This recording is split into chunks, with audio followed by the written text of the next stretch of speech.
This is Andrew Blair Fishing. If you want to go ahead and give his channel a follow, I'm sure he would not mind that. And you can check out some more of his content.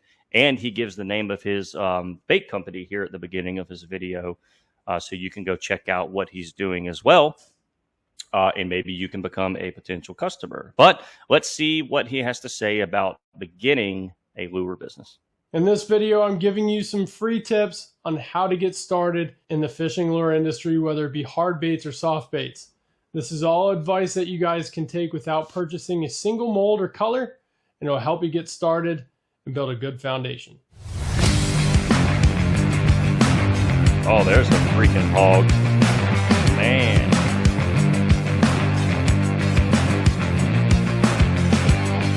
So for those of you that don't know, I own a small business tactical fishing company. Oh, hold on. I wanted to pause that so y'all could see. Don't know, I own a small business. There it goes. Tactical fishing company. So go check him out. Volume is good. Awesome. Awesome. Okay. Thanks, guys. Yep. All right. Let's keep going. Tactical fishing company. And we make soft plastics, design molds, and obviously run social media channels. So before we get started, obviously we want to talk about if this is something you're going to do as a business or if it's something you're going to do for yourself to save money. And I'll tell you right now up front, it is extremely addicting to make soft plastics and create lures. We're off to a strong start. There are no lies detected here. Yes, this is very addictive. Those of you in the chat who are bait makers, I'm sure you can concur with that statement. This stuff will take over your life. Let's continue.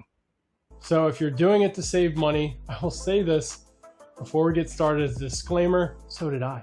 So the first thing we want to talk about right off the gate is, what do you want to sell?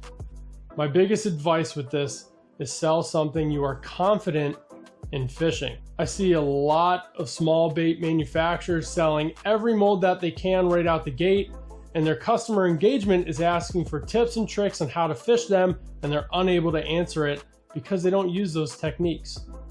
So to piggyback on that, I'll say, yeah, you definitely do not want to over diversify your bait collection as a new bait maker, right? Again, we have to sort of narrow the prompt here.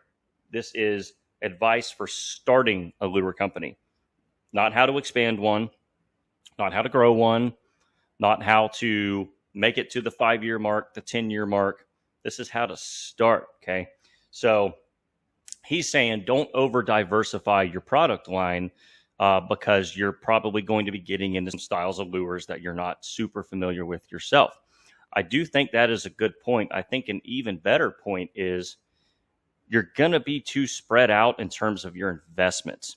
Instead of buying 15 different molds to where you only have low cavity counts of 15 different baits, invest in enough cavities of maybe 2 or 3 styles of baits. That way you can actually make them somewhat efficiently. Okay, so it is much more efficient when you have selling and business in mind to increase cavity counts of fewer amount of baits than to have 1 or 2 or 3 cavities of 15 different kinds. So yeah, I would say that's a very good point that he makes. Yeah. So he says here, this is why I don't do large hand or swim baits, because he doesn't use them himself. Yeah. I mean, there's nothing wrong with that, you know? Okay, let's keep going. So when selecting your molds, make sure you guys are picking molds that you guys are going to use. The most important thing is you're able to show proof of concept, you're able to explain to the customer how it works, and you're able to show fish being caught. That brings me to my second point, which is content. For more than 44 years, Keith Lawson Services has provided Tallahassee and the surrounding communities with the very best in air conditioning, heating, and plumbing This is a local Tallahassee company. Our goal company. is to always... So right off the gate, obviously you see all these pro staffs, promotional staffs, all those things. And I'll tell you, the most important person making content is you. People come and go, get offers, use you as stepping stones along the way in the industry, and you can't rely on those people to build your branding on social media. So yeah, very good point there.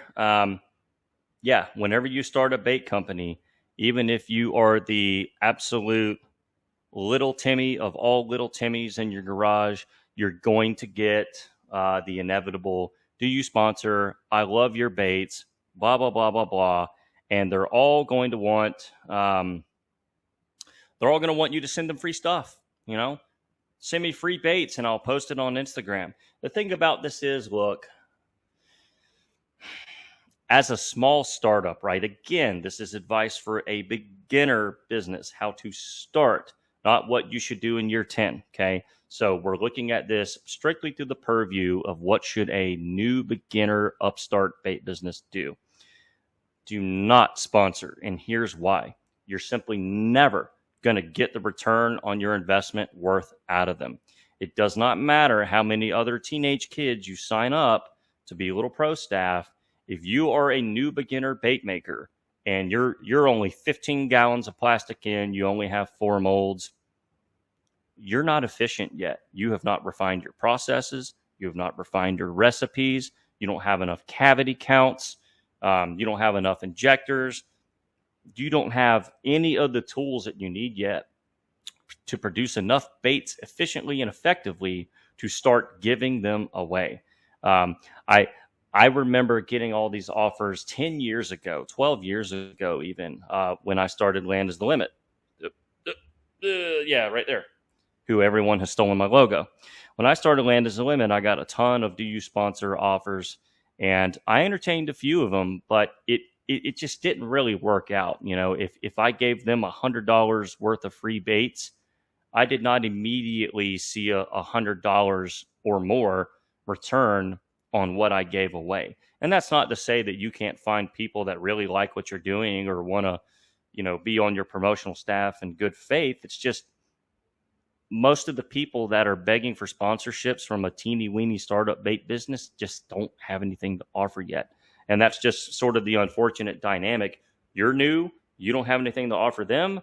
They're little, they don't have much to offer you either. Let's keep going.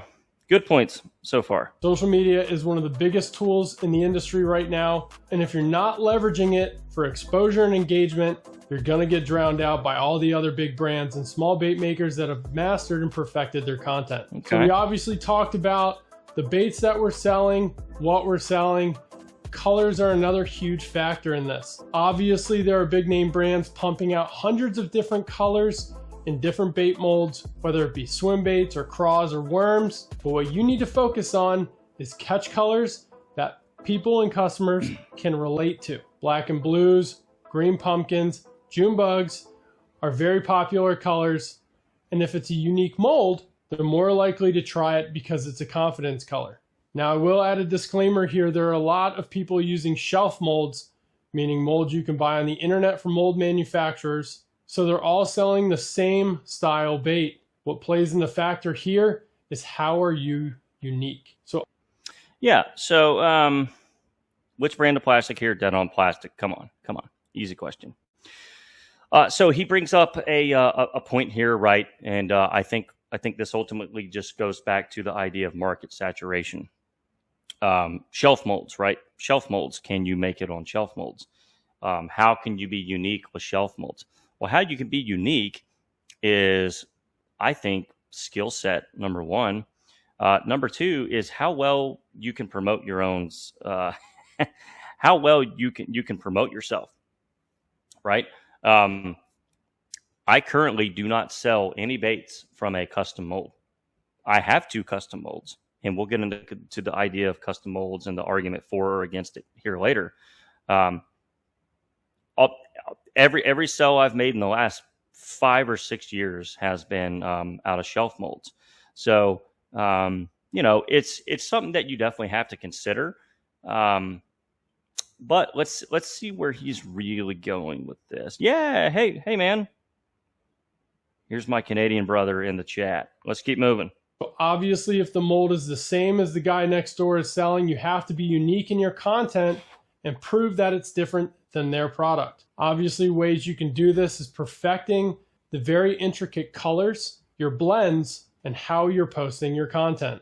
When I first started, all I had was shelf molds, rightfully so. I didn't know if I wanted to get started in this industry and make an investment to a custom mold that I designed. This leads me into my next point: don't step on toes. So if you're in an area where there's hundreds of bait makers, do yourself a justice and go to their website and check to see if they're not already selling that mold. Networking is a huge tool in your arsenal to perfect your craft, get resources down the road like bags, stickers, and labels, and sometimes people give you tips on recipes. When I first got started, I went through all my competitors' websites, check the molds that they were selling, and if they happened to sell the mold and I didn't realize I had that one, I would reach out and say, hey, do you mind if I sell this as well? Now, some people don't think like that, but when it comes to a slice of pizza, we all can have a slice if we just cut it right. So yeah, I don't think like that. Let's see. Not finished product. I'm not sure what you're saying there, buddy. So the idea of not stepping on toes because other people can use shelf molds as well. I'm not really sure that's what you should be focused on as a startup. I think as a startup, yeah, you're going to be getting molds that you think are popular. That's sort of the goal, right? Is to sell a bait that you think will sell.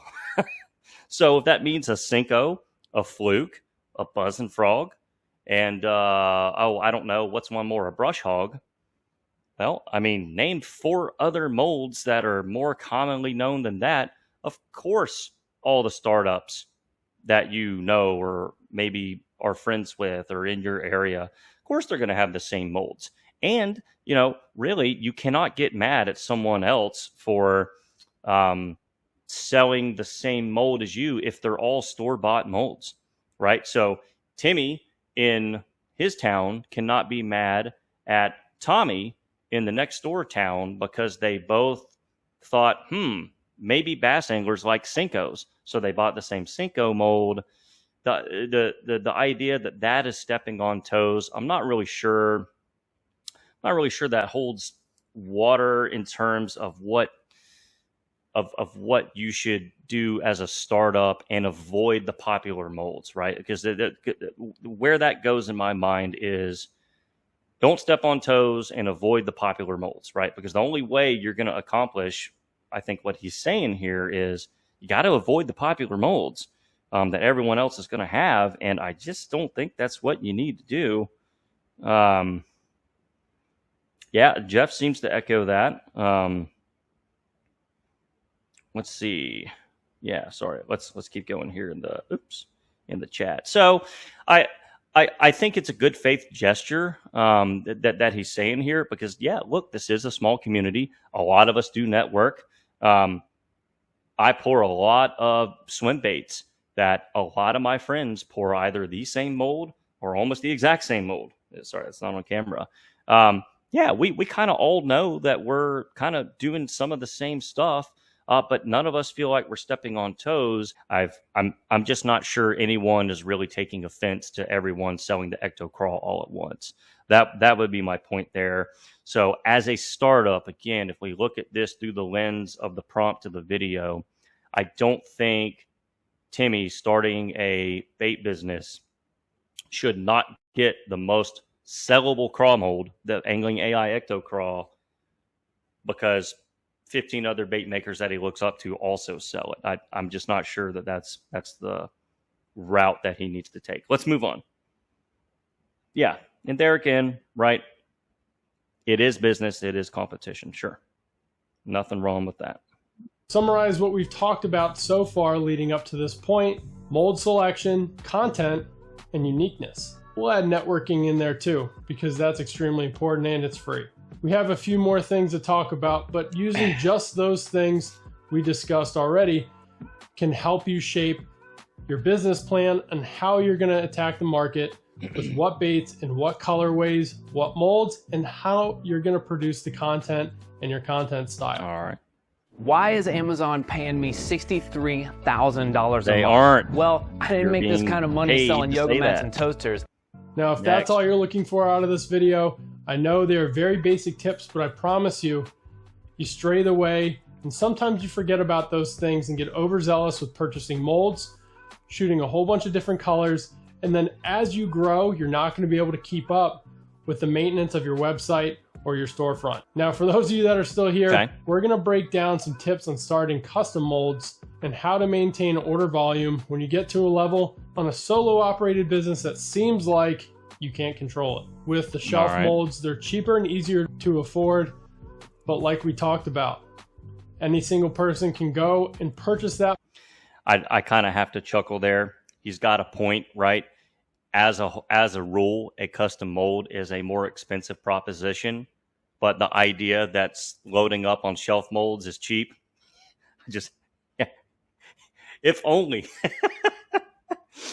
we can all wish. Like I'm not even knocking him. I just thought that was hilarious. Yeah, that's awesome. Yeah. So far a great video. You know, I made a video on this. Golly, it's so outdated now. Maybe 5 years ago. Just sitting at my kitchen table. So you want to start a bait company? I think was the prompt. Let's see. Yeah, we'll put up.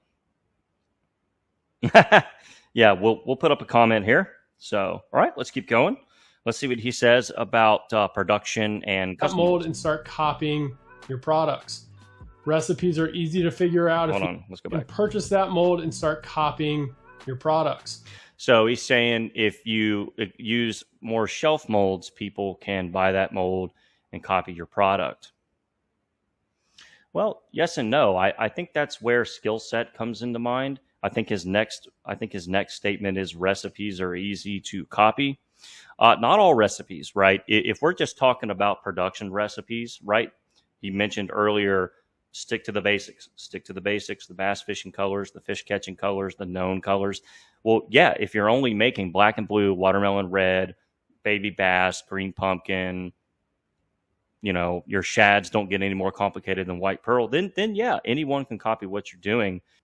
Recipes are easy to figure out if you know how to make color, and people know how to Google search for the molds. So if you're at that point or want to get to that point right off the gate where you don't want to be copied and you want to be unique, I always recommend starting out custom. All right. Yeah. So my biggest problem there is I recommend starting out custom. Starting out custom is actually, I think, a more expensive proposition overall, right? So if we're talking to the new bait maker, okay, again, I'll just use Timmy as my ever-loving example. Little Timmy in his garage let's just face it, most people start. As we heard from him earlier, he did not start custom because it's really expensive, right? So that's where I'm going with this. I think to start custom is probably not what you want to do, because the last thing you want to do is do the R&D on a design, come up with something, pay somebody to do it, you know, CAD drawing and test molds. It's a long, expensive process. Before you know it, you're $1,500 in the hole and you're not sure if it's going to work. And even if it does work, did you really make something better than what was already available? Or did you just tweak something here, tweak something there just to say, hey, I've got my own bait? I don't think you want to do all that and then decide, you know what, man, this is a lot of hard work. I'm out here all the time. You know, I've burned myself with plastic a few times. I'm always on my feet, wearing myself out, you know, out here late at night, filling orders. I don't like this. And now you've got custom molds that you've invested all this money in as a beginner. So I would never tell somebody not to invest in a custom mold. I would certainly never encourage you to do that as your start. So let's keep going there. So obviously that is going to be a bigger investment up front, but in the end, you're not going to waste thousands of dollars on shelf mold you're eventually going to put on the shelf. Now with that investment, we go back to our first tip of selecting and designing the bait you fish the most. When I decided to go custom, my first design was a creature bait. And the reason is I fish a creature bait almost exclusively more than any other style soft plastic. Why does that matter? Well, when you're designing something from scratch on paper, you reflect on all those key features that a big name manufacturer maybe didn't have. Right. And so I will agree there. If you're going to go custom, make sure it's like your bait, right? So 10 years ago, going custom was actually out of necessity, not out of novelty. I had to get a custom frog because no good frog molds existed. Sorry, beer makes me burp. And a frog was my thing. It's still my thing. I want to go throw a buzzing frog, skipping through the pads more than anything else probably on this planet. So I do agree with him. If you're going to go custom, make sure it's the bait that you're really in love with. You're going to put more work into it. You're going to have more passion for it, and you're just going to get a better result. You're going to know what you want out of it, and you're not just shooting in the dark because, hey, I got to go custom.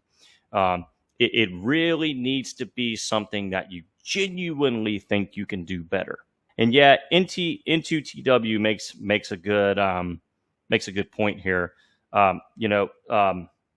Is it Andrew? Yeah, Andrew earlier. Yeah. He said earlier, don't invest in shelf molds or waste money. He said the word waste money on shelf molds that are going to end up on the shelf. I can't point to a single shelf mold that has become a waste. So, and I'm somebody that has 2 custom molds. So yeah, I think it really comes down to how well you can use those shelf molds. None of them have to be waste. And like this gentleman points out here, if you want to sell them, there's actually a really healthy secondary market. So I disagree with the idea that you're going to end up with all this dead money sitting on the shelf that you have no recourse for. I'm not sure where he gets that idea, but let's keep going. That you would like in your bait. And in the end, if you're spending all this money on a custom mold, you're going to want to fish it a lot and get your money's very worth. true. What is I love the my advantage? custom frog. Well, uniqueness. If the fish haven't seen it, are they more likely to bite it? I don't know. But the answer is, it's something that you can call your own that cannot be replicated. Well, it can, but it would cost them a lot of money to copy you. So, not really. So just having a custom mold nowadays does not ensure that you remain with anything unique. There are so many people now doing custom work in the CNC aluminum market. And most people are good faith. They're not just going to completely one-on-one knock off another mold, much less another bait maker's custom mold. But the guys overseas will. Woo molds, bug molds, bait molds, the Ukrainian guys, or maybe they're in Finland, wherever the heck they are. Yeah, it's unfortunate that I have to disagree with him here, but I do disagree.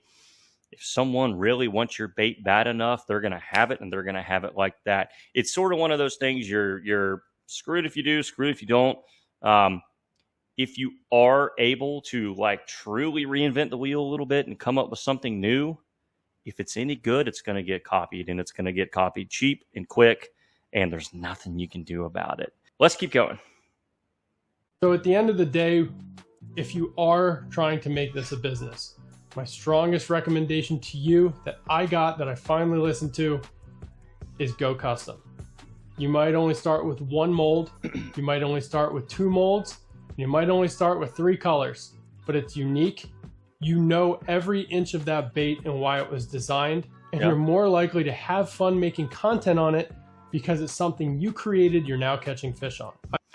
Now, I will say that I had a blast during the custom mold making process with my custom molds. I still love shooting my frog. Does it maybe give you a little bit bigger of a grin when you open the mold going, yeah, man, I did a great job on this one? Yeah, sure. Would I ever recommend this to the startup bait maker? Again, he's telling his story about how he finally went custom and it helped. I'm not sure from everything that I know and my experience, and it sounds like his own personal story, doing all that investment up front to go custom as a startup before you've even established your processes, your skill set, or your brand, or even a small customer base. I do not recommend that. I think that is a little bit of a misuse of your very limited and very valuable resources as a new bait maker. But let's continue. I made a lot of mistakes when I started Tactical Fishing Company. It took 3.5 years for me to realize all that money I was putting into the business would eventually be wasted because I was going custom.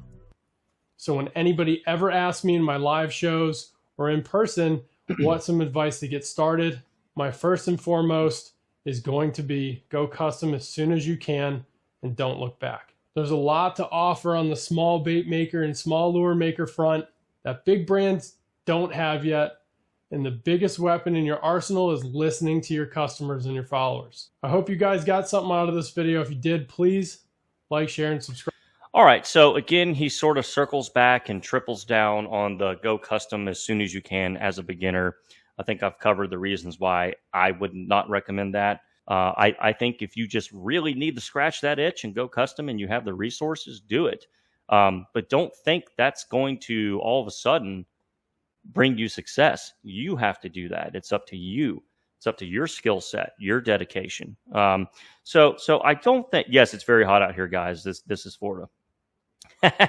So yeah, without rambling too much, I definitely say a custom mold is a good thing, but chances are it's not really custom unless you truly came up with an entire new bait concept unto itself.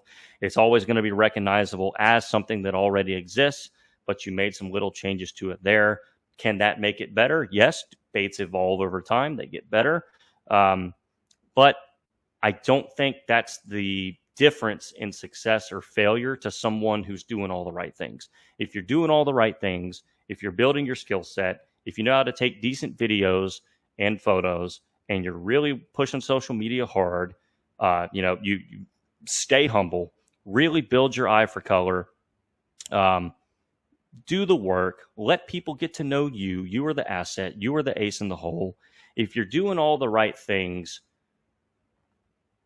having a craw mold with slightly different claws because it's custom versus the ecto craw does not make or break your whole endeavor.